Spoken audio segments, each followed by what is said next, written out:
Hello friends, আপোনালোকে চাইছে Assamese educator YouTube চেনেলটো ফ্ৰেণ্ডছ সকলে এইখিনিতে গুৱাহাটী হাইকোৰ্টৰ তৰফৰ পৰা প্ৰায় 63টা ষ্টেনোগ্ৰাফাৰ গ্ৰেড 1 আৰু গ্ৰেড 2 পোষ্টৰ বাবে আবেদন বিচাৰি থকা হৈছে। আপোনালোকক এই তথ্যখিনি এইটো ভিডিঅ'ৰ জৰিয়তে জনাবলৈ চেষ্টা কৰিম। ভিডিঅ'টো আপোনালোকে অকণো স্কিপ নকৰি শেষলৈকে চাব।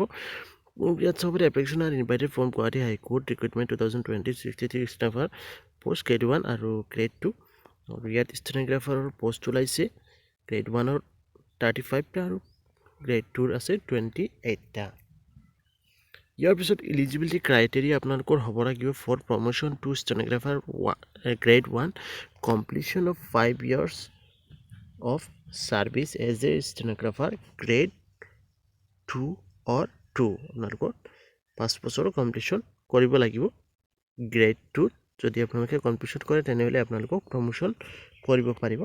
ইয়াৰ পিছত আপোনালোকৰ for promotion of stenographer grade 2 আপোনালোকে গ্ৰেড 2লৈ প্ৰমোশ্যন কৰিবলৈ হ'লে completion of 5 years of service as a stenographer 3 তো 3 থাকিলে আপোনালোকে যদি 5 বছৰ কাম কৰিছে তেনেহ'লে 2লৈ আপোনালোকে প্ৰমোশ্যন হ'ব পাৰিব।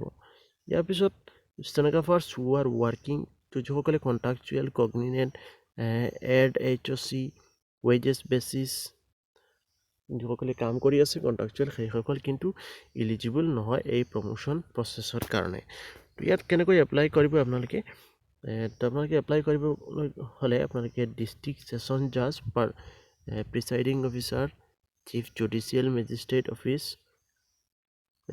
Of the district courts of Assam তো এইসকলৰ ওচৰত আপোনালোকে গৈ যোগাযোগ কৰিব লাগিব আৰু request to forward the scan copies of application তো এইসকলে আপোনালোকৰ এপ্লিকেশ্যনৰ স্কেন কপিটো তেওঁলোকে পঠাব as per format annexed of the eligible stenographers if any office or establishment তো আপোনালোকৰ এপ্লিকেশ্যনৰ স্কেন কপিটো আপোনালোকৰ এইটো ইমেইলত তেওঁলোকে পঠাব ফৰৱাৰ্ড কৰিব আৰু লাষ্ট ডেট আছিল 12/3/2020 থাৰ্ছডে ডিউৰিং অফিচ আৱাৰ্ছ তো এইখিনি আছিল আপোনালোকৰ জনালোঁ তথ্যখিনি। আশা কৰোঁ আপোনালোকে বুজি পাইছে ইয়াৰ পৰা আৰু ভিডিঅ'টো চোৱাৰ বাবে ধন্যবাদ। প্লিজ ভিডিঅ'টো লাইক কৰিব, তলত কমেণ্ট কৰি জনাব ভিডিঅ'বিলাক কেনেকুৱা লাগে আপোনালোকৰ আৰু আপোনালোকৰ বহুমূলীয়া দিহৰ পৰামৰ্শবোৰ দিবলৈ নাপাহৰিব। পুনৰ এটা নতুন ভিডিঅ'ত লগ পোৱাৰ আজিলৈ আহিছোঁ। জয় হিন্দ, জয় আই অসম।